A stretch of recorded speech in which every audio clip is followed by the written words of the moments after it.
La haine des Juifs et de l'État d'Israël est un fléau mondial que nous devons combattre sans relâche. Alors oui, c'est historique dans le sens où c'est la première fois qu'un leader du parti héritier du Front National est invité en Israël par le gouvernement. Sachant qu'il a été créé il y a plus d'une décennie par notamment d'anciens collaborateurs de l'Allemagne nazie. Donc là, c'était pour le RN l'occasion en or de parachever sa dédiabolisation, de se défaire du son de l'antisémitisme, ou au moins de tenter. Donc il faut savoir qu'en 2 jours, Jordan Bardella, il est aussi allé sur les territoires attaqués du massacre du 7 octobre et au musée mémorial de la Shoah Yad Vashem à Jérusalem. Et enfin, il devait aussi assister à une réception du président Isaac Herzog, qu'il a finalement annulée parce qu'il ne souhaitait pas recevoir des représentants de l'extrême droite européenne.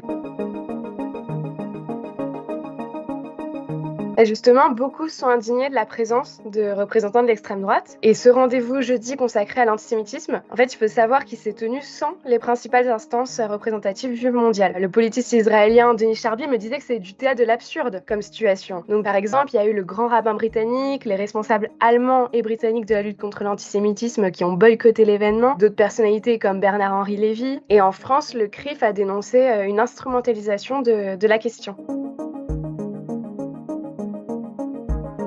Si on prend la conférence, en elle-même, elle incarne ce rapprochement. Parce que déjà, il faut savoir qu'elle a été organisée par le ministre de la Diaspora, de la frange très dure du Likoud, le parti Netanyahou, donc c'est Amirai Shikli. Et cet homme œuvre à rapprocher les extrêmes droites européennes d'Israël depuis quelques années. Et il a été soutenu par le ministère des Affaires étrangères, il y a peu de temps, qui a organisé un rapprochement avec des partis qui étaient jusqu'ici interdits, comme le RN, Vox ou les démocrates de Suède. Et sur cette conférence, le spécialiste de l'extrême droite, Jean-Yves Camus, me disait qu'elle est devenue un rassemblement politique sur la question civilisationnelle, donc loin de la question d'antisémitisme. Jeudi, Bardella, il a serré la main au Premier ministre Netanyahou et dans son discours, il assimilait antisémitisme, immigration massive et gauche extrême. Donc c'est une nouvelle vision du monde qui est mise en scène par tous ces dirigeants ainsi que par les États-Unis depuis l'élection de Donald Trump. Et Israël est en quête de nouveaux alliés parce qu'ils sont beaucoup critiqués sur la scène internationale depuis leur réplique sur Gaza après le 7 octobre, donc qui vise à anéantir le Hamas mais qui tue aussi énormément de civils. À l'époque, Emmanuel Macron avait exhorté Israël à respecter le droit international en disant « On ne défend pas une civilisation en semant la barbarie ». Cette déclaration avait fait